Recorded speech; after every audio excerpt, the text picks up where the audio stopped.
Doctor Mahesh Sharma ji, doctor Bhola Singh ji, Shri Surendra नागर जी, Bharatiya Janata party के प्रदेश के मंत्री डॉक्टर चंद्रमोहन सिंह जी, श्री अमित वाल्मीकि जी, श्री बसंत त्यागी जी, जिला पंचायत के अध्यक्ष डॉक्टर अंतुल तवतिया जी, माननीय विधायकगण श्रीमती मीनाक्षी सिंह जी, श्री अनिल शर्मा जी, श्री चंद्रपाल सिंह जी, श्री देवेंद्र सिंह लोधी जी, श्री प्रदीप चौधरी जी, श्री लक्ष्मी राज सिंह जी, आज के इस कार्यक्रम में एमएलसी श्री नरेंद्र भाटी जी, भारतीय जनता पार्टी के सभी पदाधिकारीगण और भारी संख्या में बुलंदशहर के सभी उपस्थित बहनें, आज एक और जहां देश के यशस्वी प्रधानमंत्री आदरणीय श्री नरेंद्र मोदी जी के प्रति आभार व्यक्त करने के लिए बुलंदशहर की बहनें यहां एकत्र हुई हैं, वही नवरात्रि, शारदीय नवरात्रि में आपके अभिनंदन के लिए मैं स्वयं आपके बीच में यहां पर आया हूं।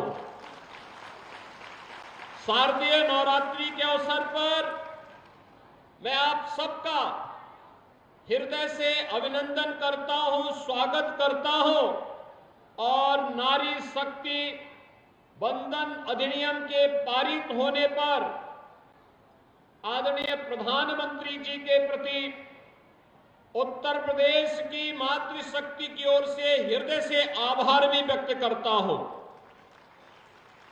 इस अवसर पर जनपद बुलंदशहर की 208 करोड़ रुपए की लागत की 104 परियोजनाओं का लोकार्पण और 424 करोड़ रुपए की लागत से 152 परियोजनाओं के शिलान्यास का कार्यक्रम भी हो रहा है। इन सभी परियोजनाओं के लिए बुलंदशहर वासियों को हृदय से बधाई और मेरी मंगलमय शुभकामनाएं। भाइयों बहनों, हम सब जानते हैं पिछले 9-9.5 वर्ष के अंदर प्रधानमंत्री मोदी जी के नेतृत्व में हम सब ने एक नए भारत का दर्शन किया है। एक ऐसा भारत जो समर्थ भारत है, शक्तिशाली भारत है, स्वावलंबी भारत है और दुनिया की एक महाशक्ति के रूप में स्थापित होने वाला भारत है। ये वही भारत है जो 2014 के पहले जिसमें अविश्वास का माहौल था, असुरक्षा का माहौल था, घुसपैठिए जब मर्जी तब भारत में घुसपैठ करते थे, भारत के सामने असमंजस की स्थिति थी कि कौन सी नीति अपनानी है और किस रास्ते चलना है। लेकिन 2014 में आने के बाद प्रधानमंत्री मोदी जी ने एक ऐसे नए भारत को आगे बढ़ाने का संकल्प आगे बढ़ाया जिस भारत में जाति, मत, मजहब और क्षेत्र भाषा के आधार पर नहीं, बल्कि गांव, गरीब, किसान, नौजवान और महिलाओं को समान अधिकार मिले और सम्मान के साथ आगे बढ़ने का अधिकार मिले और उसके तहत उन्होंने अपनी योजनाएं बनाई और उन्हें प्रभावी ढंग से लागू किया है। अगर मातृशक्ति के इस सम्मान की जब मैं बात करता हूं तो भाइयों बहनों, बेटी बचाओ बेटी पढ़ाओ से जो कार्यक्रम प्रारंभ हुआ, आज उसका परिणाम है कि इस पश्चिमी उत्तर प्रदेश की हमारी बेटी पारुल चौधरी और अन्नू रानी एशियन गेम्स में गोल्ड मेडल लेकर के आती हैं, गोल्ड मेडल। याद करिए, इन दोनों बेटियों ने यहां की मातृशक्ति के गौरव को बढ़ाया है, देश का सम्मान बढ़ाया है और अपने सामर्थ्य की ताकत का एहसास देश और दुनिया को कराया है। और हमने भी कहा है दोनों को सीधे डिप्टी एसपी बनाएंगे। अब डिप्टी एसपी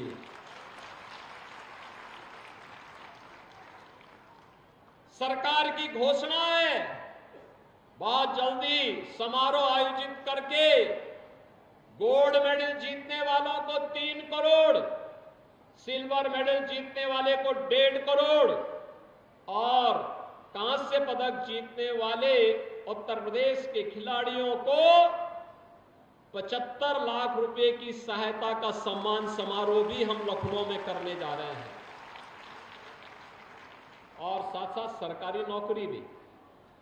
भाइयों बहनों, आप मुझे बताइए, अगर प्रधानमंत्री जी इन बेटियों को बचाने की मुहिम और उनको पढ़ाने की मुहिम फिर खेलो इंडिया खेलो के कार्यक्रम को आगे नहीं बढ़ाते, फिर फिट इंडिया कार्यक्रम के मूवमेंट को आगे नहीं बढ़ाते, क्या इन बेटियों को इतना सम्मान मिल पाता?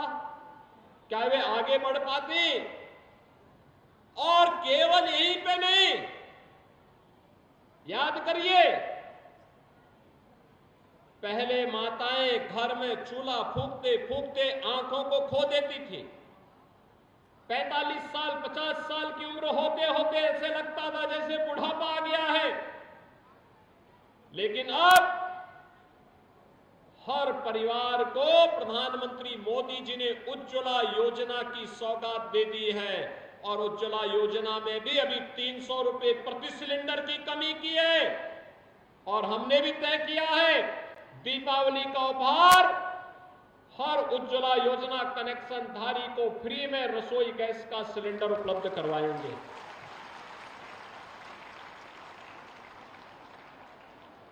आखिर माताओं के लिए पहले कनेक्शन नहीं मिलता था। 14 के पहले रसोई गैस की कितनी किल्लत थी, किसी से नहीं छुपा हुआ है। लेकिन अब तो जब मर्जी तब कनेक्शन ले लो और गरीब परिवारों को तो फ्री में रसोई गैस के कनेक्शन। देश के अंदर लगभग 10 करोड़ परिवारों को जिन्होंने आजादी के बाद रसोई गैस का सिलेंडर नहीं देखा था, उन्हें इस सुविधा का लाभ मिला है। और उत्तर प्रदेश में 1 करोड़ 75 लाख परिवारों को इस सुविधा का लाभ मिला है, जिसमें 1 करोड़ 75 लाख बहनें और माताएं इस योजना से लाभान्वित हुई हैं। देश के अंदर याद करिए कि देश के अंदर लगभग 4 करोड़ परिवार ऐसे थे जिनके सिर को ढकने के लिए छत नहीं थी, अपना मकान नहीं था। पहली बार प्रधानमंत्री आवास योजना में ग्रामीण और शहरी क्षेत्र में उन 4 करोड़ परिवारों को, जिसमें ज्यादातर मालिकाना अधिकार बहनों को दिया गया, प्रधानमंत्री मोदी जी ने घर का उपहार भी उन्हें देकर के लखपति बनाने का काम किया है। उत्तर प्रदेश में अब तक 55 लाख बहनों को एक आवास उपलब्ध कराया जा चुका है। भाइयों बहनों, इससे पहले ये योजनाएं क्यों नहीं मिलती थी?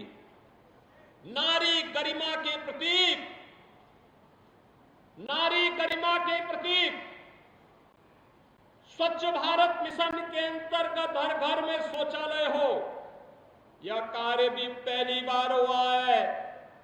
आपने देखा होगा देश के अंदर 12 करोड़ शौचालय बन जाना और उत्तर प्रदेश में 2.25 लाख शौचालय का बन जाना, यह भी नारी गरिमा का प्रतीक तो बना ही है, साथ साथ स्वच्छ भारत मिशन के अंतर्गत तमाम प्रकार की बीमारियों को समाप्त करने का एक माध्यम भी बना है। आयुष्मान भारत में, आयुष्मान भारत के अंदर देश के अंदर हर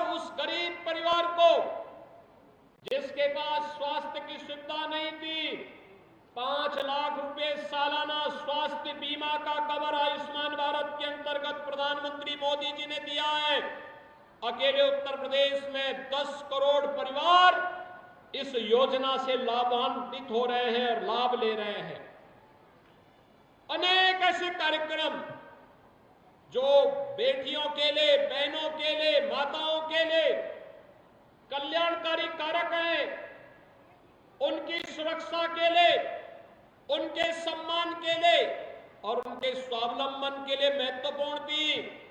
पहली बार आजादी के बाद पहली बार वे योजनाएं लागू हुई और उन्हीं योजनाओं को प्रभावी ढंग से प्रदेश के अंदर जब डबल इंजन की भारतीय जनता पार्टी की सरकार को आपका आशीर्वाद प्राप्त हुआ, प्रभावी ढंग से इस सरकार ने लागू किया है, भाजपा की सरकार ने लागू किया है और उसी के प्रति कृतज्ञता ज्ञापित करने और आपका अभिनंदन करने के लिए आज मैं स्वयं बुलंदशहर में आया हूं। भाइयों बहनों, आप सब जानते हैं वर्तमान में हमने मिशन शक्ति के चौथे संस्करण के कार्यक्रम को आगे बढ़ाया है।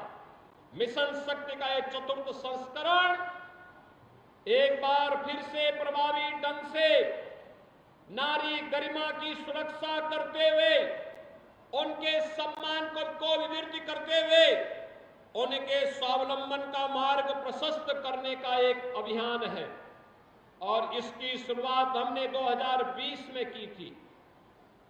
इस अभियान के क्रम को आगे बढ़ाते हुए यह कार्यक्रम लगातार केंद्र और राज्य सरकार की डबल इंजन की सरकार महिलाओं के कल्याण के लिए, उनकी सुरक्षा और उनके स्वावलंबन के लिए कौन से कार्यक्रम कर रही है, इन कार्यक्रमों को प्रभावी ढंग से आगे बढ़ाने का, जन जागरण का और उनको प्रभावी ढंग से लागू करने का एक अभियान है। इस क्रम में लगातार एक और केंद्र और राज्य सरकार की योजनाओं की जानकारी हर एक स्तर पर, गांव पंचायत में, नगर में, वार्ड स्तर पर, स्कूल कॉलेजेस में उपलब्ध करवाई जा रही है। वहीं सुरक्षा में सेंध लगाने वाले तत्वों पर भी कार्रवाई के लिए प्रभावी एक्शन भी लिए जा रहे हैं। आप सब जानते हैं अपराध और अपराधियों के प्रति हमारी सरकार की जीरो टॉलरेंस की नीति। सुरक्षा में जो सेंध लगाएगा उस व्यक्ति को फिर कहीं भी जाएगा पाताल से भी ढूंढ निकालेंगे उसको, और पाताल से ढूंढ निकालने की कार्रवाई लगातार चल रही है। लगातार उस अभियान को हम आगे बढ़ाए हुए हैं, क्योंकि हमें मानना है आधी आबादी सुरक्षित तो सब कुछ सुरक्षित, सब कुछ अपने आप सुरक्षित हो जाता है। उद्योग लगते हैं, कारखाने लगते हैं, रोजगार का सृजन होता है, खुशहाली आती है, अभियान तेजी के साथ आगे बढ़ता है और यहीं से शुरुआत होती है राम राज्य की स्थापना का। जनवरी में अयोध्या में प्रधानमंत्री जी के कर कमलों से भगवान श्री राम के भव्य मंदिर के में रामलला विराजमान होंगे, तो राम राज्य की तो आधारशिला पहले सुरक्षा से ही शुरू होती है। ये शुरुआत वहीं से शुरू होती है और उसी अभियान को आगे बढ़ाने के लिए आज हम सब यहां पर आए हैं। भाइयों बहनों, हम सबको इस बारे में ध्यान रखना होगा। अगर सुरक्षा है तो विकास भी आगे बढ़ता है, सुरक्षा है तो निवेश भी आगे बढ़ता है, सुरक्षा है तो रोजगार का सृजन भी होता है। कोई सोचता था बुलंदशहर में भी मेडिकल कॉलेज होगा, लेकिन मेडिकल कॉलेज की स्थापना हो गई। सरदेव कल्याण सिंह जी के नाम पर मेडिकल कॉलेज की स्थापना आपके सी बुलंदशहर में हो रही है और उन्हीं के नाम पर हो रही है। ये कोई सोचता था? बुलंदशहर के ही बगल में जेवर में एशिया का सबसे बड़ा एयरपोर्ट बन रहा है और एयरपोर्ट के साथ साथ फिल्म सिटी का भी निर्माण होने जा रहा है। अब आपको फिल्म सिटी के लिए मुंबई या हैदराबाद नहीं जाना पड़ेगा, बल्कि फिल्में यहीं पे बनेंगी, यहीं के कलाकारों को एक मंच मिलेगा और कला को आगे बढ़ाने में भी मदद मिलेगी। ये भी रोजगार का एक साधन होगा। कोई सोचता था जहां पहले गुंडा टैक्स वसूली होता था, आज वहां पे बड़े बड़े निवेश हो रहे हैं और यह सभी कार्यक्रम अगर प्रभावी ढंग से आगे बढ़ पा रहे हैं इसलिए क्योंकि आपके द्वारा चुने गए जनप्रतिनिधि जन मेहनत करते हैं, शासन के पास योजनाओं को भेजते हैं। डबल इंजन की सरकार सामूहिक रूप से प्रयास करती है, तब योजना सामने आती है और उसका लाभ हर एक स्तर पर मिलता हुआ दिखाई देता है। और उन्हीं योजनाओं को आगे बढ़ाने के लिए आज हम सब आपके पास आए हैं।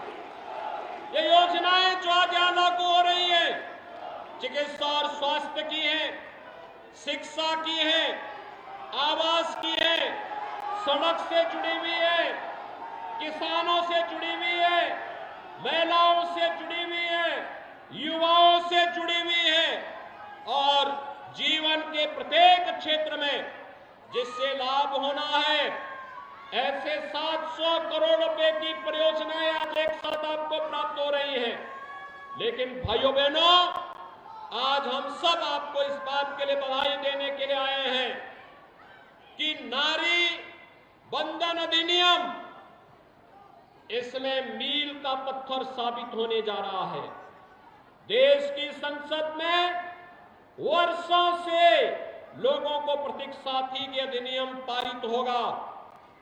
अब बहनों को पंचायत की तरह, स्थानीय निकाय की तरह विधानसभा और लोकसभा में भी 1/3 सीटों पर अतिरिक्त विजयी बनने का और चुनकर जाने का एक अवसर प्राप्त होगा। आप में से अगली बार तो बहुत सारी बहनें ऐसे होंगी जब इसमें पूरी प्रक्रिया पूरी हो जाएगी, प्रक्रिया पूरी होने और परिसीमन होने के बाद बहुत सारी बहनें ऐसी होंगी जो विधानसभा में विधायक के रूप में और संसद में सांसद के रूप में चुन करके जाएंगी। भाइयों बहनों, इसके लिए अभी से प्रधानमंत्री मोदी जी के प्रति आभार व्यक्त करने की आवश्यकता है, जिन्होंने आधी आबादी के सम्मान को और उनकी गरिमा को बनाए रखने में इस अधिनियम को पुरजोर तरीके से लग करके आपका सम्मान बढ़ाया है, आपकी गरिमा को बढ़ाया है और लगातार 9.5 वर्ष से जो इस अभियान के साथ लगे हैं कि योजनाओं पर व्यक्ति नहीं, जाति और मत और मजहब नहीं, बल्कि सबका समान अधिकार होना चाहिए। आखिर बताइए ना, एक बेटी की कौन जाति होती है, एक बहन की कौन जाति होती है, एक